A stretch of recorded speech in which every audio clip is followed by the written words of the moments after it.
Amigas y amigos de Fuerte y Claro, bienvenidos a su espacio aquí en La República. Como cada tarde de 3 a 4 los acompaña Manuela Camacho.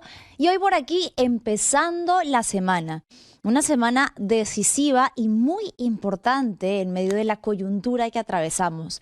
Es la semana en que la ciudadanía tiene la responsabilidad de conectarse, de mantenerse en sintonía con los debates, de los que vamos a ir hablando también a medida que va pasando la semana. Recordemos que se van a dar en distintas tandas. Y hoy vamos a tener también un bloque especial para hablar sobre qué es eso que usted, como ciudadano o ciudadana, debe tener en cuenta para observar de manera analítica el debate, a qué de repente tomar apunte, qué tipo de señalamientos en particular o qué temas de interés habría que seguir de manera muy directa y cómo hacerlo, ¿no? Porque esta es una eventualidad que ocurre, sí, si bien es cierto cada 4 años, pero esta vez tiene incluso un grado más de dificultad, que es la cantidad de candidatos que se presentan, razón por la que se ha dividido el debate en diversos días de la semana. Pero bueno, antes de pasar a eso que vamos a vivir esta semana, aquí en este espacio, desde que hubo conocimiento del caso, denunciamos lo que venía sucediendo con quien era entonces ministro de Energía y Minas, Ángelo Alfaro, porque había una mujer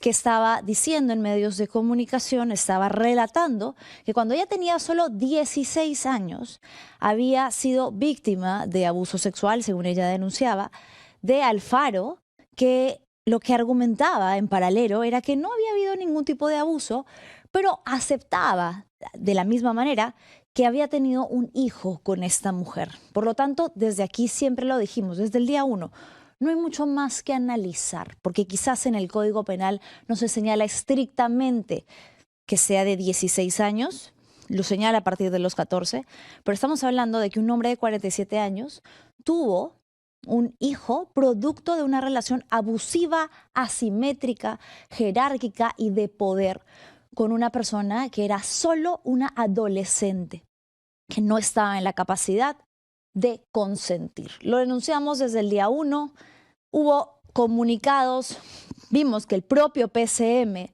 Arroyo, defendió al ministro y pues, ni qué decir de Balcázar, el presidente, que es, como bien sabemos, quien avala las relaciones entre menores.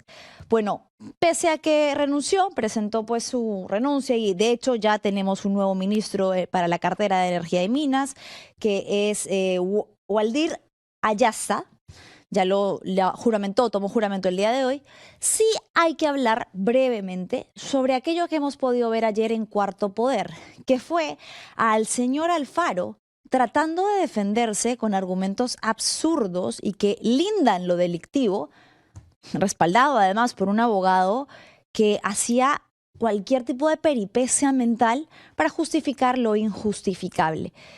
Creo que vale la pena analizar un poquito lo que dijo, porque suele ser una creencia común en la sociedad sobre las relaciones que se tienen con menores de edad. Así que vamos a escuchar algunos breves fragmentos de aquello que el ministro, exministro ahora, defendió como amor. De 47 años, 46 años, mantuvo una relación con una adolescente de 16 años. Eso es un hecho. Correcto. Perdón, necesito que ¿eso es un hecho? ¿Es verdad? ¿Eso sí ocurrió? Eso no es delito. Mi pecado fue enamorarme. Es más, nos enamoramos los dos. Yo tengo constancias de ese año de cartas de amor.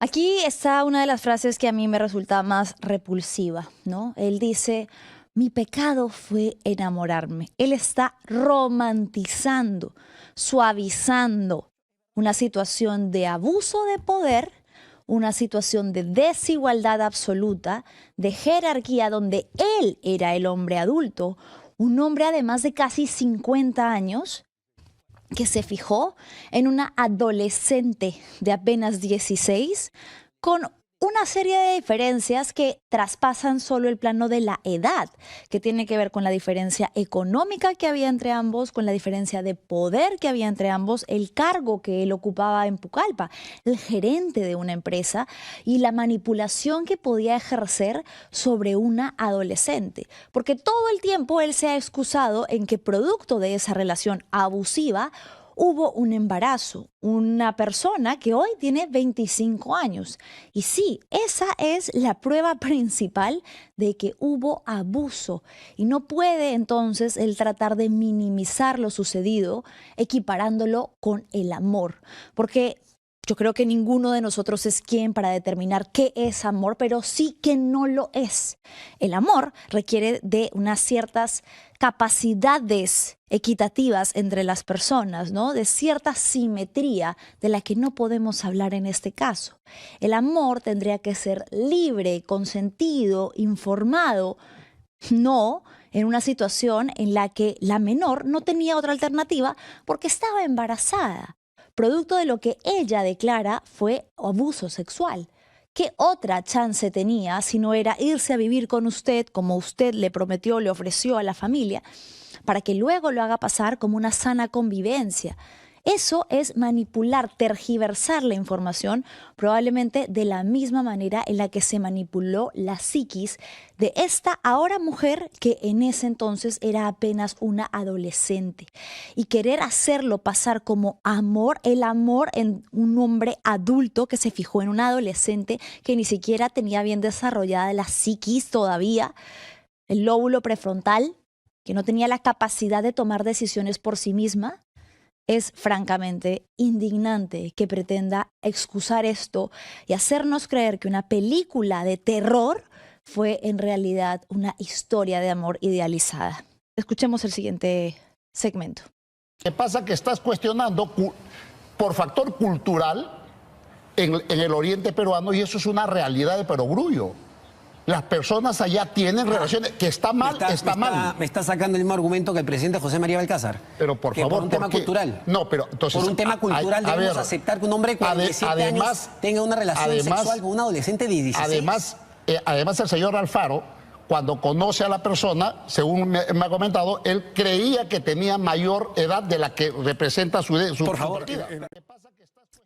¿Dónde hemos escuchado esto antes? Morganquero, ex ministro de Educación, que justificaba cuando se hablaba del caso de la violencia sexual que denunciaban las niñas de Condorcanqui, decía que esto es una práctica cultural común, que en realidad lo único que hace este tipo de afirmaciones, como en la que insiste el abogado Wilber Medina, es aumentar estos estereotipos sobre las mujeres de la región amazónica, sobre las personas de la Amazonía. Este es un caso que ocurrió también en Pucallpa. Esto es aumentar el estigma y el estereotipo de cómo se relacionan las personas que viven en esta zona geográfica del país y tomar su voz, pretender ser voz de estas personas que son quienes están denunciando estos casos de abuso. Las niñas de Condorcanqui denunciaron, la mujer que tenía entonces 16 años denunció, y a ambas se les dice, para tratar de justificar lo que sucedió, que esto es natural, que esto son prácticas socioculturales y que no debemos alarmarnos. ¿Según quién? ¿Quién determina eso? ¿Una persona que ni siquiera pertenece a esa comunidad? Por supuesto que no. Una persona que se beneficia de difundir esta falsa información, argumentando que son mujeres, como muchas veces se ha dicho de las mujeres de la región amazónica, fáciles, entre comillas, que se relacionan con cualquier persona, calientes, ¿no? Estas palabras que incluso utilizó Rafael López Aliaga cuando habló de cómo eran las mujeres de esta región. Lo único que hace este tipo de afirmaciones es aumentar una falsa impresión de cómo son, cómo se relacionan y de todo el espectro de la sexualidad de las mujeres de la Amazonía, que lo único que hace por extensión es ponerlas en mayor peligro, justificar los abusos que ellas mismas y sus docentes vienen denunciando hace tanto tiempo. Vamos a escuchar una última claqueta de esta fatídica entrevista. Pasa que acá, un momentito, acá lo que pasa, estamos exagerando, estamos rasgándonos la vestidura. La legislación peruana, americana, Canadá, España, Reino Unido permite la relación. ¿Cuál es la exageración? Estás satanizando, es usual. Perdóneme. No es lo más ideal. Perdóneme. No es lo más ideal. Pero ocurre. Perdóneme, señor abogado. No ha habido violencia. Estoy satanizando. No ha habido violencia. Ha habido hombre de acto... 40. Perdóneme, para terminar. Estoy satanizando que un hombre de 47 años, un gerente. Te está diciendo que ha sido su pecado. Te está diciendo que ha sido su pecado. Un adolescente de 16, ¿a usted le parece una exageración? No es que acá... Curioso, ¿no? Como todo lo tratan de llevar al plano de la religión, que aquí además no tiene absolutamente nada que ver. Están hablando de satanizar y están hablando de admitir un pecado. Aquí nadie está hablando de aquello que se concibe como moral, ético, pecado o no pecado. Estamos hablando de la gravedad de que una persona adulta, tal y como se les explicó ayer en la entrevista, un hombre adulto de casi 50 años en una posición de poder, de jerarquía, se haya relacionado con un adolescente de 16 que estaba en secundaria, que estaba empezando su vida, descubriendo el mundo, que no tenía cómo saber que estaba siendo manipulada, que no tenía con qué equiparar, no tenía nada, nada que ofrecer similar a lo que este hombre podría querer darle a manera de deslumbrarla. Y ni siquiera eso, en el caso de que tuviese que asumir lo que hizo, embarazar a un adolescente. Entonces aquí no tiene nada que ver lo que están tratando de meter dentro de la conversación, de satanizar, de pecado o no pecado. Estamos hablando de aquello que se concibe como abuso de poder y de lo que a todas luces fue una relación abusiva en la que una persona adulta, y perdón que sea tan reiterativa, pero es que es necesario que esto no se normalice y que nadie se coma el cuento de que eso es una historia romántica, en la que producto de una relación abusiva, una mujer resultó embarazada y después de muchos años y mucho tiempo ha tenido el valor, el coraje y la valentía, independientemente de quién sea ella, del momento en el que haya decidido hacerlo, pero de salir a contar algo que es un hecho y que el exministro Alfaro no tiene cómo justificar. Es importante que sigamos hablando de estos casos, sobre todo en este momento en el que nos encontramos, en el que cada día este tipo de denuncias se hacen más comunes, más pan de cada día, y entre autoridades que podemos esperar si la principal, el presidente interino José Balcázar, es quien normaliza relaciones con menores. Que no nos engañen, no es normal, no es natural y no es una práctica cultural, es abuso. Bien, bueno, vamos a ver entonces con qué le deparará el destino a este nuevo ministro. Aún no tengo mucha información de él. Recordemos que el anuncio ha sido hace apenas unas horas, pero vamos a investigar un poco también quién es la persona que ha asumido ahora el cargo. Me lanzan por ahí el anuncio para pedirles que por favor no se olviden de lo importante que es su interacción para nosotros en este programa. Denle like.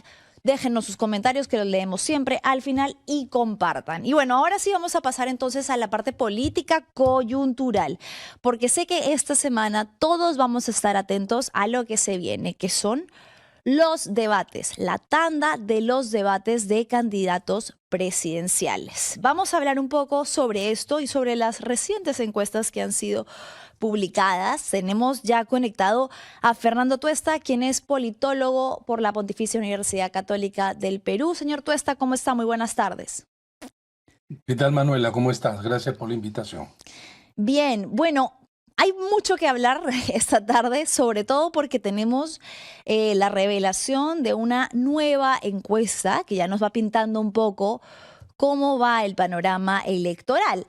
A mí, antes de pedirle, por favor, cuál es su análisis general, me llamó mucho la atención algo que usted señaló, ¿no? Que tiene que ver con este gran porcentaje de quienes aún no se deciden.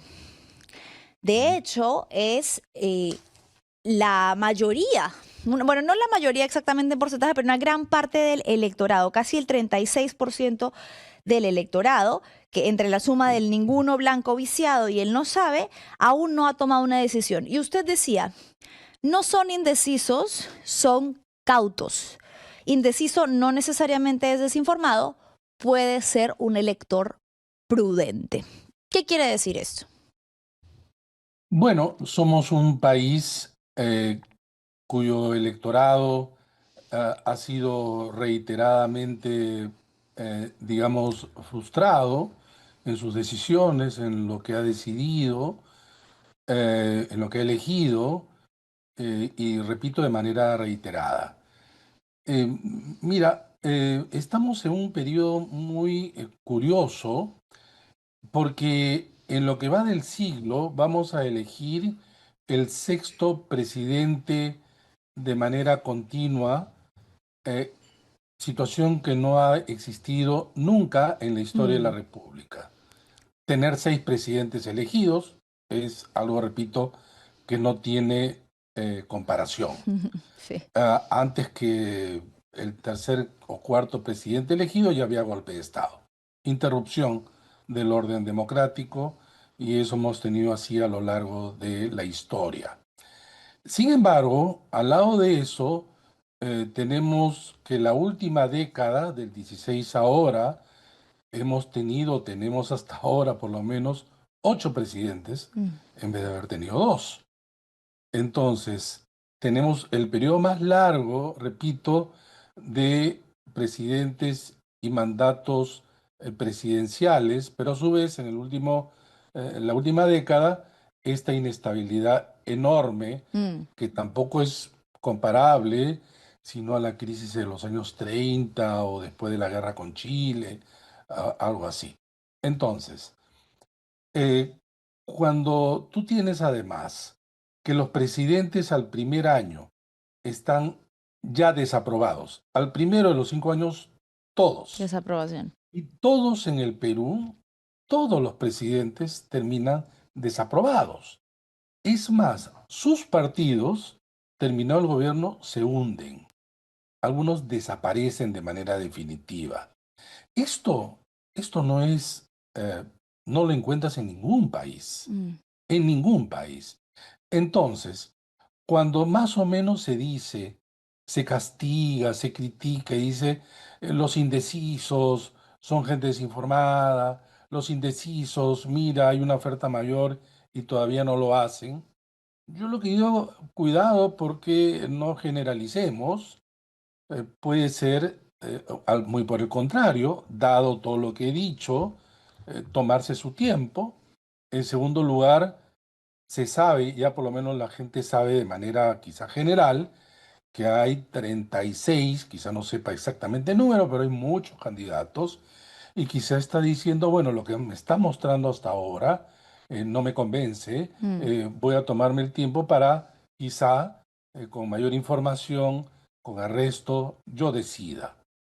Entonces, repito, eso de estar criticando a los indecisos, creo que en nuestro caso, en el contexto en que vivimos, yo no creo que es lo acertado, porque podemos estar, repito, con gente quizás sobreinformada también. Claro. Porque digo, mira, hasta ahora no veo a nadie. Es más, de repente puede ser que el que yo simpatizo, veo que no tiene un nivel de atracción electoral, me voy a tomar mi tiempo, ¿no? Y entonces la indecisión no hay que verla en términos solamente o estrictamente negativas. Claro, quizás también algo decisivo va a ser estos debates en los que la gente, más allá del papel, quiere ver al candidato que de repente le empieza a sonar, que de repente le empieza a llamar la atención, pero quiere ver qué tan capaces de sostener esas ideas, si de repente mucho también se va a determinar por la percepción que obtengan de estas personas, si son capaces de ejercer liderazgo o no, por lo que creo que esto que vamos a vivir esta semana también va a ser un factor decisivo, importante. Quisiera pedirle a Switcher que pongamos rápidamente la última encuesta que se publicó ayer, la encuesta de Datum. Para ahora sí, Fernando, pedirte un poco cómo lo ves. Bueno, seguimos viendo a Keiko Fujimori encabezando la intención muy pareja con López Aliaga, cada uno con 11.9 y 11.7 respectivamente. Sin embargo, no han crecido. Podríamos decir de repente que se han quedado un poco estancados y están llegando a un techo que podría ser complejo para sus campañas. Y los porcentajes similares son los que le siguen en el tercer, cuarto, quinto, que vendría a ser López Chau, Álvarez y Nieto, ¿no? Y sin embargo, bueno, después del resto de candidatos tenemos este porcentaje que mencionábamos, en ninguno blanco viciado, 17.7%, y él no sabe el 18.1%, que suma casi 36% del electorado. ¿Cómo ves este panorama, Fernando? Mira, Manuela, este es justamente lo que estamos viendo. Es una foto de un proceso que tiene diversas tendencias, ¿no? Algunos en alza, otros manteniendo, otros cayendo, que es como se tiene que mirar las encuestas. Y de lo que vemos, y tú lo has adelantado, tenemos los dos primeros que a lo largo de los meses han estado alrededor, unos más que otros, pero por allí. Ujú. Tienen una ventaja. La ventaja es que son hiperconocidos. Tú preguntas por ellos y casi todos los conoces. Creo que ellos y César Acuña en tercer lugar son los más conocidos. Ujú. Y esa es una ventaja porque nadie vota por quien no conoce. Esa es una De primera acuerdo. ventaja. Una segunda ventaja porque tienen recursos, muchos recursos. A eso también se le suma Acuña. Recursos privados, gente que está apostando por ellos y financiando, y recursos públicos, porque sus partidos, y en general los que están en el Congreso, modificaron la norma para que el financiamiento público también pueda ser utilizado en campaña.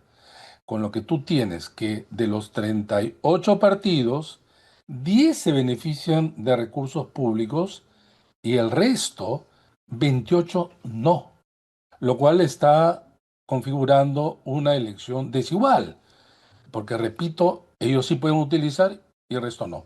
En otros países lo que se hace es tener un financiamiento que se llama financiamiento de campaña y corresponde a todos los que están compitiendo, porque si no tú abres una brecha, repito, en quienes tienen recursos y quienes no lo tienen. Ujú.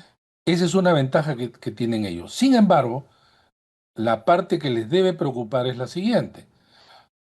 Han cosechado poco, con mucho tiempo, Mm. muchos recursos, mucha visibilidad y en muchos casos entrevistas bastante condescendientes en los grandes medios. Tener esos porcentajes realmente es un problema. Mm. Y un problema porque si bien es cierto, con poco puedes pasar a la segunda vuelta, ya lo hemos visto en el 2021, también es cierto que lo de abajo se mueve. Y se está moviendo más o menos así. Por un lado, tienes algunos que se han estancado, tipo Carlos Álvarez, que está 4 o 5%, Mm. no cae, pero tampoco crece. Y has tenido algunos que han crecido, pero rápidamente se han hundido, como Wolfgang Grosso. Grosso. Y tienes 3 que han crecido, pero quizá con la pendiente más inclinada de su vida, Jorge Nieto, que en enero tenía pues 0.1 y ahora tiene Mm. 4.6, ha realmente repuntado mucho. Y repuntar en el último tramo quiere decir en el último mes y más aún en las últimas 3 semanas, le da un nivel de atractivo como hemos visto en anteriores oportunidades. El crecimiento de López Chao también es importante, pero es un crecimiento lento que puede llegar a no ser tan impactante porque tienes ya el 12 de abril muy cerca. Mm. Y el caso de Sánchez es como si se hubiera detenido, ¿no? Entonces, yo creo que dadas estas circunstancias y teniendo las evidencias de elecciones anteriores con sondeos 3 semanas antes, podemos decir algunas pocas cosas. Porque quizá el único patrón que tenemos en el Perú es la incertidumbre. Sí. Es lo único que hay. Sí. Y la incertidumbre lo que te lleva es que los escenarios de ahora no necesariamente, o digamos casi nunca, es igual al de la segunda semana a la primera y el día de la elección. Correcto. Todo indica, porque hay también un elector fiel, que por lo menos uno de los dos que están adelante va a pasar a segunda vuelta. Lo segundo que se puede decir es que ya no hay una sorpresa mayor de las que tenemos. No es alguien que esté escondido, Claro, es que no debajo figura de para nada. 1, 0.5, 0.8, 1.1, va a salir disparado como una centella. Ni Pedro Castillo en el 2021, ni Alberto Fujimori en el año 90, que son los más claros que salieron en el último momento, un mes antes ya tenía un porcentaje, en el caso de Castillo, ya un mes antes 3%.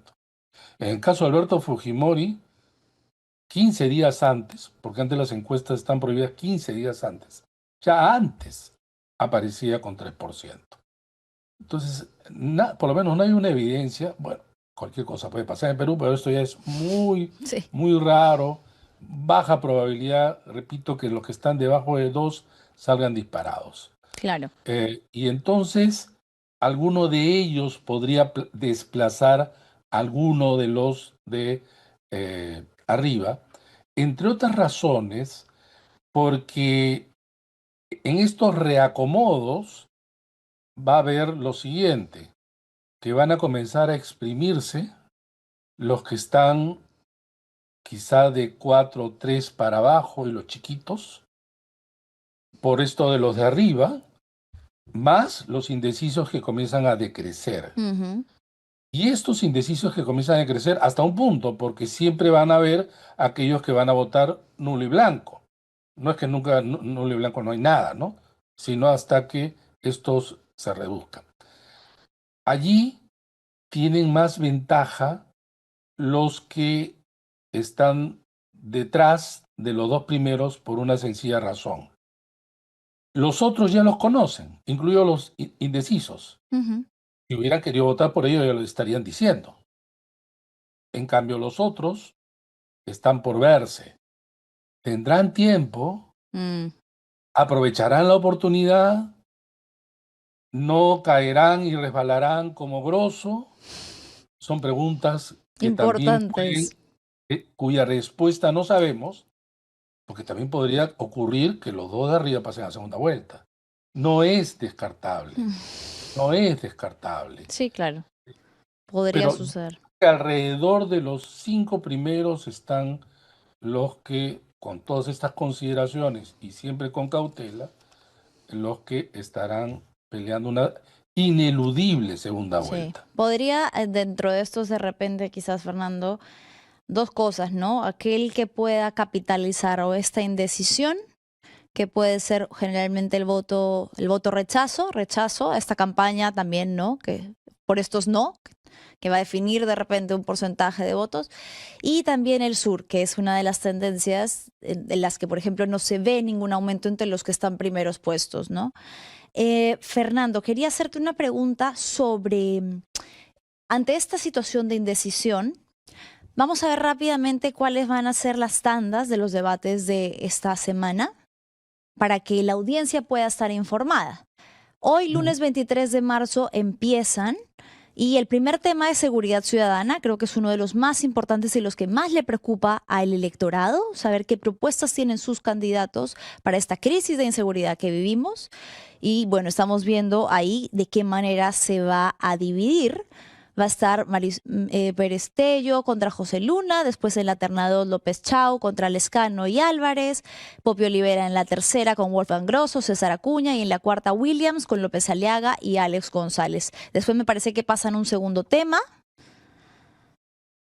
A ver, Ujú. sí, integridad pública y lucha contra la corrupción y varían un poco las ternas, ¿no? Quisiera si le puedes explicar un poco al electorado, a la ciudadanía, cómo va a hacer el debate, por qué se organiza de esta manera, por qué van cambiando y quizás de repente algunos consejos para quienes lo van a sintonizar hoy, a qué estar muy atentos y cómo aprovechar al máximo esos minutos que va a tener cada uno de los candidatos para hablarle a la ciudadanía. Bueno, los debates presidenciales en realidad se crearon en la historia para la televisión, en 1960 en Estados Unidos. Y eran dos. Y entonces era realmente un debate, una confrontación. Era mucho más sencillo. Y en realidad, en el fondo, realmente tenemos debate en la segunda vuelta porque son dos. Claro, Desde hace algunos años el número ha crecido y se ha mucho. tenido que dividir porque, como lo organiza el Jurado Nacional de Elecciones, no puede excluir a nadie. Mm.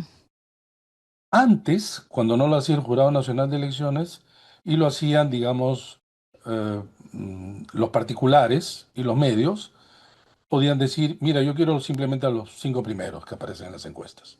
Y nadie le podía decir nada. Ahora, siendo una entidad pública y un organismo electoral, tiene que invitar a todos. Pero los 36 no pueden estar, pues, No, en 3 un horas o desastre. algo así.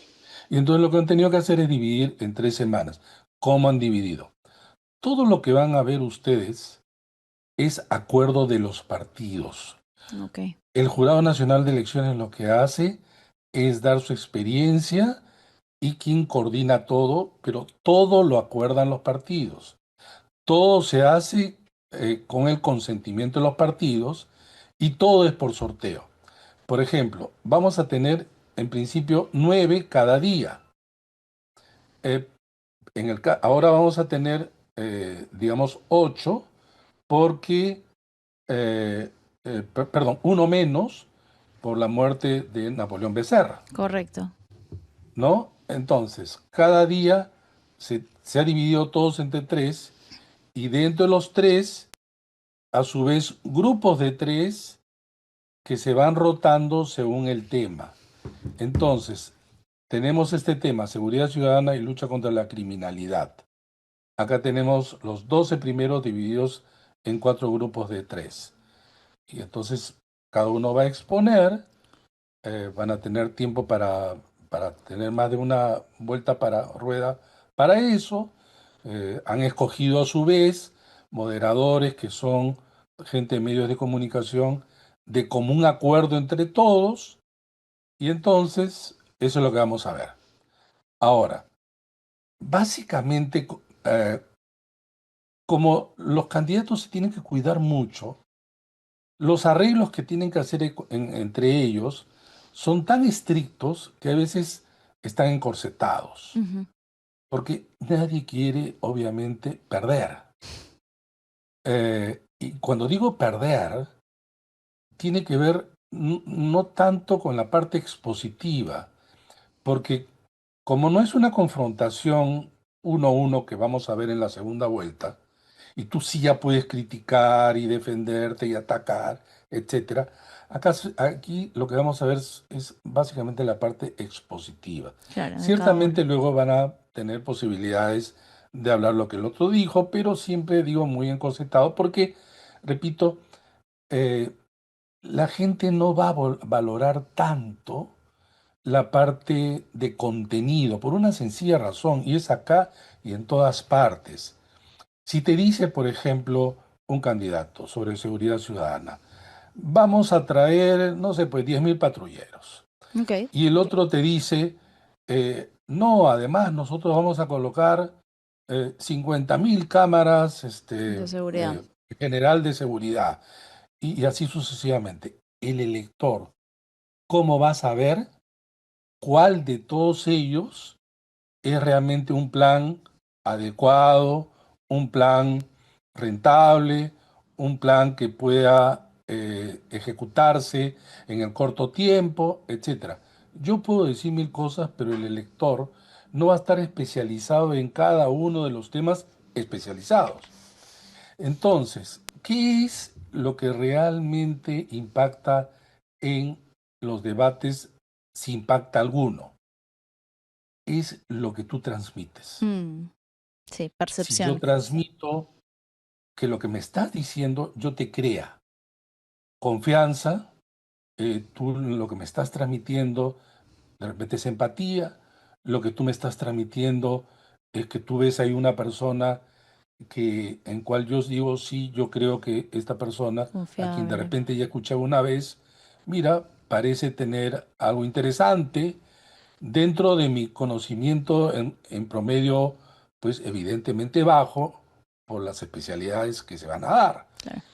Pero además de eso, acá hay un tema que es siempre una lógica, una cierta expectativa previo al debate, el debate y Y post. post-debate. ¿Qué dice el post generalmente? La típica que en general todos se hacen y los medios de comunicación también, que es quién ganó. ¿Quién fue Y el gran entonces, ganador y el gran ¿quién fue el perdedor? gran ganador, etcétera? Sí, Es bien difícil saberlo porque es muy subjetivo. Lo que ocurre además muchas veces es que quienes realmente se acercan a ver los debates es gente que quizá ya ha decidido. Y entonces, si mi candidato expone, y cuando me preguntan a mí, ¿quién ganó? Yo digo mi candidato. No voy a decir el candidato del otro, ¿no? Mi candidato. Si a mí me cuesta, yo digo mi candidato, estuvo espectacular, ¿no? Y acá es donde te digo que sí se tienen que cuidar. correcto. De repente una frase feliz de ataque, eso merece en algunos casos un titular, a partir de hacer un clip, en realidad eso se viraliza, etcétera. Sí, Porque 3 horas o algo así de 3 días, tienes que ser una persona muy dedicada y que además tiene tiempo, y ahí es donde la intermediación es importante. La intermediación de los medios, de los influencers, de los que opinan, a su vez de seguro además que muchos candidatos tienen ya organizados sus digamos, maquinarias en redes sociales para hacer también ellos sus propios clips y que se distribuyan y tratar, además de, esto va a ser también una competencia esto va a ser también una competencia virtual en el ciberespacio, correcto. de confrontación de organizaciones que van a luchar por colocar a su candidato, criticar al otro, reposicionar al otro. Por lo tanto, es más de lo que vamos a ver. Bien, Fernando. Te agradezco muchísimo, ¿verdad? He tomado un poco de tiempo de esta tarde. En esta previa electoral, creo que lo que está en juego esta semana es importante. Ojalá la ciudadanía lo tome como tal. Y sí, si bien es cierto, hay un lado pintoresco de los debates. Creo que personajes, el hecho de que Poppy Olivera esté, por ejemplo, en la contienda es algo que todo el día he escuchado, ¿no? Quiero ver a Poppy.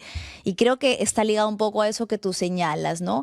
La gente va a analizar lo que percibe de cada uno de los candidatos, si lo percibe incisivo, si lo percibe pechador, por decirlo así como en lenguaje cristiano, de que sabe defenderse por sí mismo, o si tiene liderazgo o no, etcétera.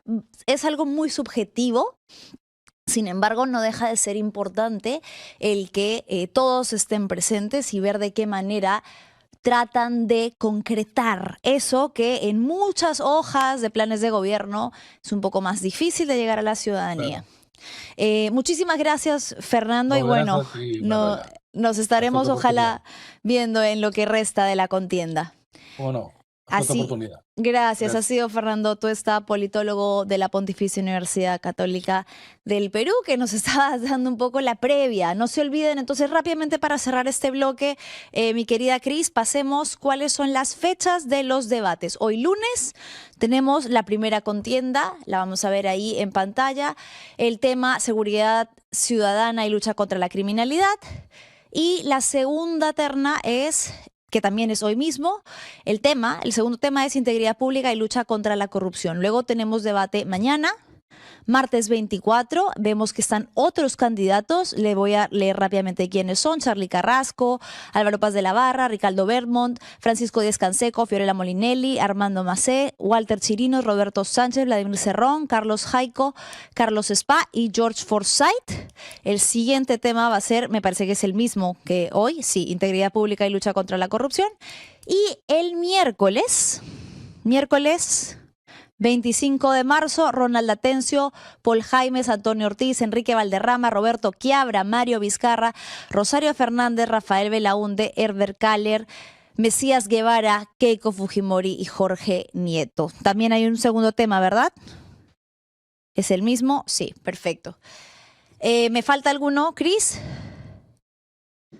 Listo, perfecto. Bueno, entonces ahí para que la ciudadanía esté atenta a lo que se viene esta semana, por supuesto que aquí en Fuerte y Claro, si se conectan, todas las tardes vamos a estar haciendo el análisis de lo que fue el debate el día anterior. Pero bueno, ahora sí voy a hacer un cambio de tema y era para mí importante hablar de esto desde el viernes que se dio después de más de 30 años de lucha para la familia de Melissa Alfaro, una sentencia que condena a Montesinos por el asesinato de esta joven periodista, estudiante de periodismo que tenía apenas 23 años, el día que de la manera más cruel del mundo recibió en su centro de trabajo un sobre que contenía un explosivo que acabó con su vida. Su madre y su familia entera han liderado durante muchos años una incansable búsqueda por justicia y han recibido, de cierta manera, ¿no?, un fallo por fin, pero que no les deja del todo con la satisfacción de haber alcanzado para su ser querido reparación, ¿no? En breves vamos a estar con Igor Alfaro, quien es el hermano de Melissa, con quien vamos a poder hablar sobre esto que ha sucedido y sobre los más de 30 años que llevan buscando justicia para Melissa Alfaro. Ya regresamos.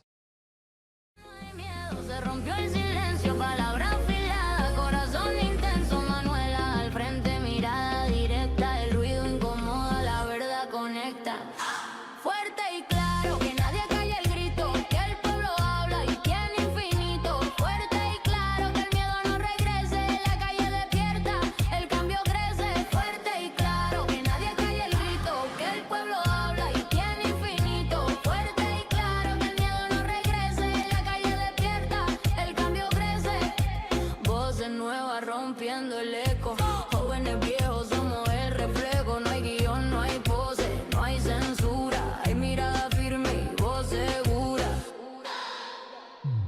No más susurro bajo el miedo, si la palabra es poder, hablemos fuerte hasta amanecer.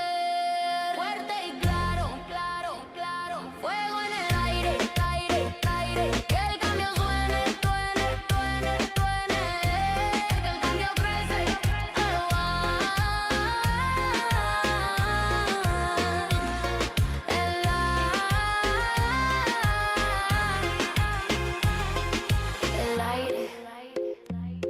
Cambio suene, que nadie pare.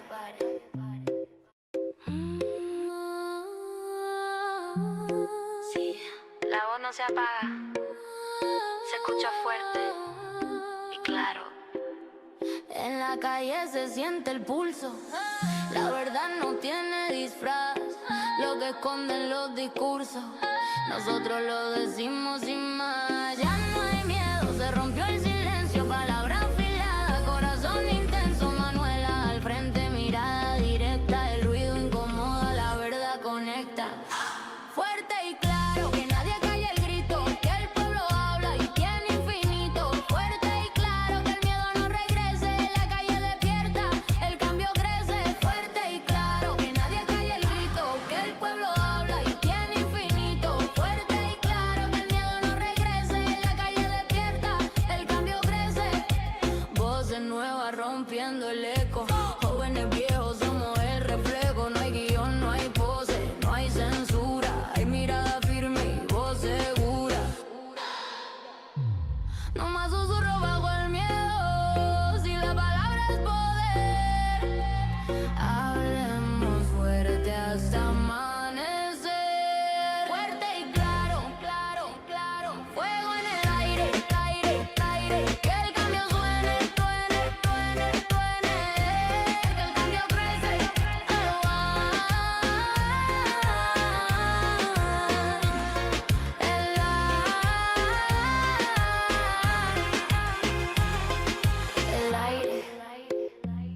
Que el cambio suene, que nadie pare.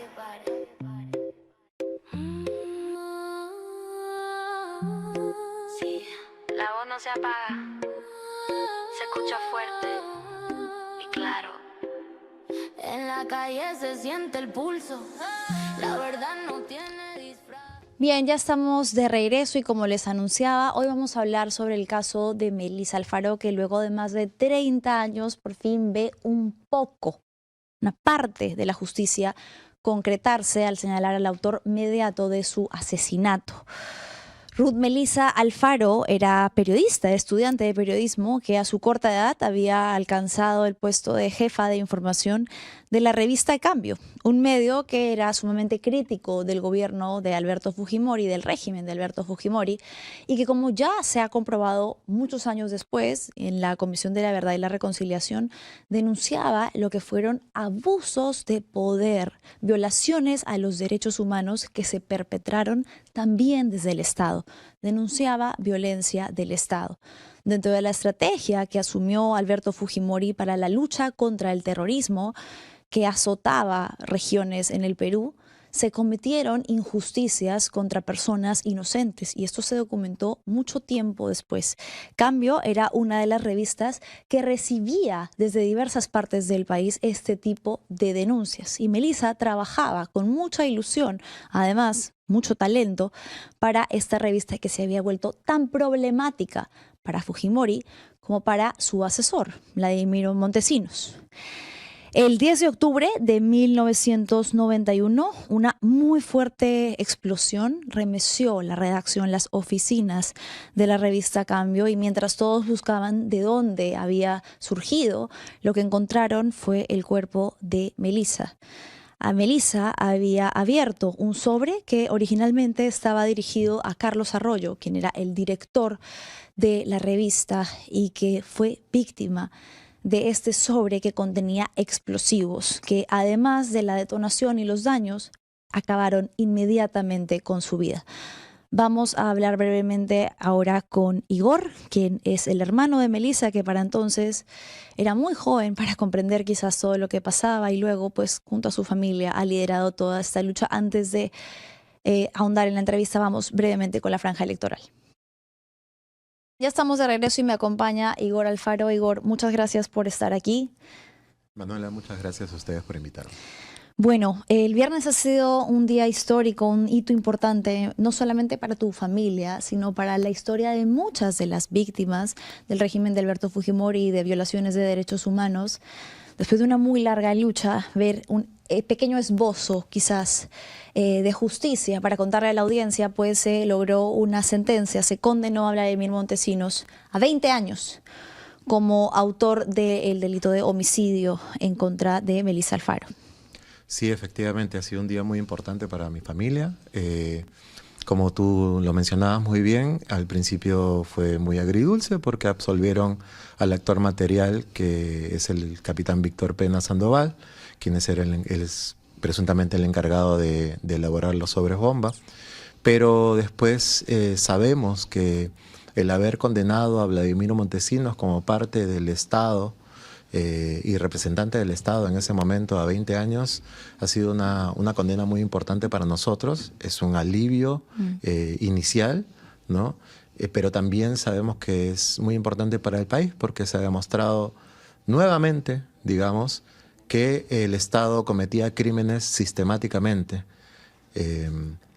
Y eso es muy importante porque durante muchos años se ha venido esbozando precisamente la idea de que los crímenes que se cometieron, sobre todo durante el gobierno de Alberto Fujimori, fueron excesos, ¿no?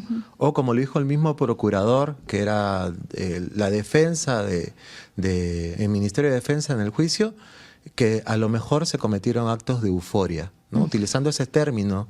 Euforia. Euforia, exactamente, directamente. Asesinar personas ahora es euforia. Exactamente. Entonces, es mucho el discurso que también utiliza el fujimorismo, los políticos y muchos de estos congresistas que ahora han aprobado leyes pro crimen, la ley de amnistía, que Entonces este fallo es muy importante porque de nuevo demuestra que el Estado no cometía actos de euforia, que eran crímenes, ¿no?, sistemáticos, actos de terrorismo de Estado, ¿no? Por lo tanto, sí es muy importante para nosotros, pero también es muy importante para el país. El juicio además se ha desarrollado de una manera sumamente lenta, ¿no? Ha tenido muchas fases en las que se ha archivado, ustedes han pedido reapertura. Originalmente, además, habían más implicados. De hecho, inicialmente, el mismo Alberto Fujimori, Vladimiro Montesinos, el general del ejército Julio Salazar y el agente de inteligencia, quien vendría a ser el autor que ha sido absuelto, ya nos vas a contar tú, Víctor Penas. Sí, y también estuvo el jefe del Comando Conjunto, que era Pedro Villanueva del Campo. Como te comentaba, al haber sancionado tanto a Montesinos como parte o sea, si ellos hubieran estado vivos, también hubieran sido condenados. Claro. ¿No? Ahí hay algo que es importante que la audiencia lo sepa, que forma parte de la columna vertebral de la teoría de la fiscalía, ¿no? Cuando, posterior a los hechos, UDEX, que es la unidad de explosivos, hace una pericia, como tiene que hacer en este tipo de crímenes, había determinadas carga explosiva, acá tengo el nombre específico, pero es anfogelatina. Pero para que la audiencia lo entienda un poco, es un explosivo que para la época solamente podría haber tenido acceso a el ejército. Era sofisticado, digamos. Era una tecnología muy avanzada para 1991, digamos que los grupos subversivos no contaban con esa tecnología en ese momento. Y efectivamente, ¿no?, se determinó ya en posteriores investigaciones que el ejército, el servicio de inteligencia del ejército operaba con esta tecnología, ¿no? Y esto, gracias a que años después, bueno, te voy a preguntar un poco por la cronología, pero gracias a que también se conoció cómo manejaban sus operativos, de los que había cierto registro, y que se sabía que Cambio era una revista que le resultaba sumamente incómoda, una revista de izquierda, porque además Melissa no fue la única víctima de estos intentos de atentado hacia el director, ¿no? De hecho, en este caso que tú mencionaste al inicio, que son los sobres bomba, falleció también un vecino. Sí, el señor Ruiz. Exacto. ¿No? El señor Ruiz falleció porque primero se intentó, a ver, para contextualizar un poco la época, en Cambio nosotros sabemos que ellos estaban incluso alertas porque antes en la cuadra habían enviado un sobrebomba y había alcanzado a este vecino, el señor Ruiz, que era el portero en realidad del lugar donde estaba. Y por eso es que posiblemente cambiaron la modalidad, porque a Melissa no le llega un sobre, le llega un periódico francés, el cual estaba envuelto, ¿no? Y sobresalían ambas partes del periódico. Como para que se note que era un periódico. Exactamente, para que se note que era un periódico dentro de la misma correspondencia. Entonces ella al mediodía decide no almorzar con sus compañeros, sino a ir a ver la correspondencia. Y es donde ocurre su asesinato, ¿no? Claro. Sí. Es por eso que se considera el caso más amplio y que se determina que, como tú lo mencionaste, era una práctica sistemática que tenía como objetivo eliminar a quienes resultaban incómodos para el poder, o amenazar, amedrentar, ¿no? También hubieron 2 sobres más, o sea, hubieron en total 4 sobres bomba, 2 fallidos, ¿no? Uno a un abogado de derechos humanos y otro al congresista Ricardo Letts, que era diputado en ese momento. Correcto. Lamentablemente, en el caso de Melissa, ella falleció inmediatamente. Y luego de esto es que también tu madre, Norma Méndez, empieza un poco la búsqueda por justicia en el caso de tu hermana, lo que ella narra también como años de terror en los que el ejército amedrentaba, tocaba la puerta, seguimiento, reglaje. Yo tengo una anécdota, 2 o más anécdotas en realidad, pero una clarísima, ¿no? Nosotros vivíamos en Ciudad del Deporte, en Ventanilla. ¿Tú cuántos años tenías, perdón? Yo tenía 13. 13. Y Ciudad del Deporte, para quienes nos conocen, se maneja por pasajes, ¿no? O sea, hay una pista general, pero después para entrar a las casas entras por pasajes, ¿no? Peatonales, obviamente. Pero mis amigos en esa época me fueron a buscar, nos tocaban la puerta, porque nosotros habíamos visto jeep del ejército, de la Marina eran, después comprobamos que era de la Marina, pasar por la puerta de mi casa. Y ellos mismos me comentaban, ¿no? Están preguntando por tu familia, ¿no? O otros actos de que nos llamaban por teléfono, o en algún momento han ido hasta en 2 oportunidades un taxi en la madrugada a tocar mi puerta diciendo que un hombre se había metido a mi casa sin pagar. Wow. Eso podría parecer como anecdótico cuando se repite una segunda vez, además una persona que salía del auto de la misma manera, muy parecido a mi padre, como se vestía mi padre, que no vivía con nosotros en ese momento. Y cuando mi madre les increpa que ya habían venido, ellos le dicen que ya vinieron, se rieron y se fueron. ¿No? Ese tipo de acciones. De acciones de amedrentamiento. Y persecución, efectivamente. Sí. En el 92, con el golpe de estado de Fujimori, se desaparece mucho material importante para la investigación. Exacto. Luego, años más tarde, en el 97, se archiva el expediente ligado a algo que hoy sigue siendo un problema para el país, que son las leyes de amnistía a favor de los militares y que obstaculizan todas estas búsquedas por justicia de familiares y deudos. Cuéntame cómo es que ustedes logran, bueno, tiempo después de post caída de Fujimori, que se reabra y lo que fue esta lucha para tu madre, para tu familia, ¿no? Para la señora Norma. Sí, mira, en el 91 se abrió una comisión en la Cámara de Diputados para investigar este hecho. Y obviamente con el golpe de Estado, ¿no? De Fujimori, cuando cierra las cámaras, ¿no? Se disuelve obviamente toda esta investigación. Sí. También interviene el Semanario Cambio y desaparecen todas las pruebas materiales, ¿no? Luego, posteriormente, se ha ido reconstruyendo todo esto, incluso con cables desclasificados de la Embajada norteamericana, o sea, donde ellos señalan claramente, ¿no? Que el ejército había intentado cometer un atentado por sobrebomba. Incluso Víctor Pena se ha reunido con la embajada. Esto lo documenta el periodista Edmundo Cruz, ¿no? Y también están dentro de los cables, ¿no? No dice el nombre, pero confirma esta reunión. Ah, mira. Porque decía vacilarse y él en ese momento sí, su declaración era otra. Ahora dice que es otra, pero él asume la autoría en ese momento. Pero años después, mi hermana Iris es la que comienza a tocar puertas a distintas instituciones y es donde encuentra a PRODE. Digamos, alberga el caso y a partir de ahí comienza de nuevo la lucha judicial. Luego, posteriormente, nosotros, como sabes, las familias, sobre todo víctimas de la violencia, necesitan otro tipo de estructura también, porque nosotros no tenemos para pagar abogados 34 años. O sea, necesitamos una estructura, aparte con todas las cosas que nos van sucediendo en el camino, ¿no? Pero también necesitas una estructura de apoyo emocional y de apoyo en la lucha. Y fue cuando mi madre, en el año 2010, se conecta con otros familiares del caso La Cantuta y Barrios Altos y con otros estudiantes en ese momento y le invitan a formar parte de la Coordinadora contra la Impunidad, que ha sido clave para nosotros integrarnos al grupo de familiares que ya venían luchando por otros casos de violencia política, ¿no? De esos años.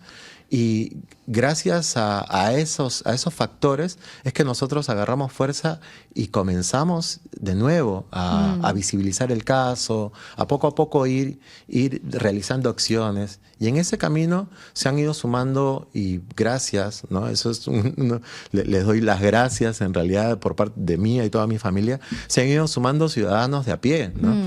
Colectivas, ¿no? La colectiva cultural Trenzar estuvo mucho tiempo apoyándonos a nosotros, pero también Collera, Demos en algún momento, ¿no? Y muchas compañeras feministas, Tamboras Resistencia, ¿no? Podría pasarme mencionando un montón de personas, Jauría en su momento, pero digamos que nosotros agarramos fuerza gracias a que también exponemos el caso, nos exponemos nosotros, sí. Y debido a esa exposición, que fue una decisión familiar, es que poco a poco fuimos recibiendo cada vez más apoyo y más adeptos. Gracias a eso, te soy sincero, es que hemos podido resistir. Bien. ¿no? Con un esfuerzo colectivo. Sí, también desde lo emocional, como tú dices. Igor, se nos acaba un poco el tiempo.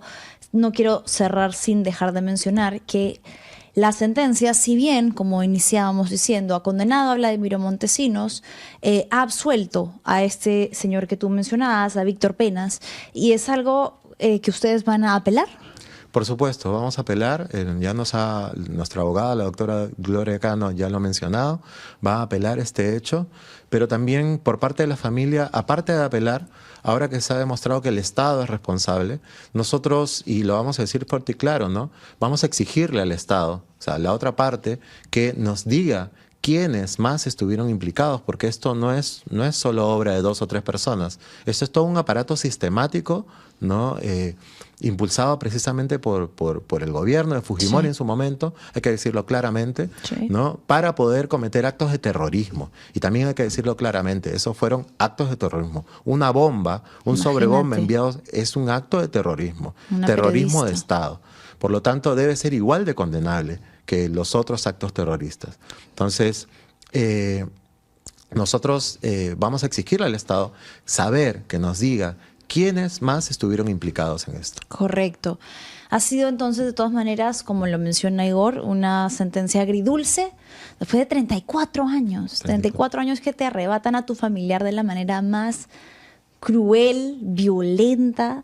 Además que sabes que el Estado está implicado y que por lo tanto tienes todo en contra, y que han resistido con muchas dificultades, pero de cierta manera pues me alegra, ¿no? Dentro de todo que se ha logrado extender toda nuestra solidaridad para tu madre también, una mujer que, pucha, a pesar de todo, siempre la hemos visto declarando y etcétera, a tu hermana Iris y a ti, Igor, y a Melissa, ¿no? A la memoria de Melissa, que creo que es un acto mínimo de decencia, de reparación de un Estado que fue quien la asesinó, ¿no? Muchas gracias por haber venido. Muchas gracias por invitarme. Igor, bueno, con esto ya cerramos y con nosotros será hasta mañana. Chao, chao.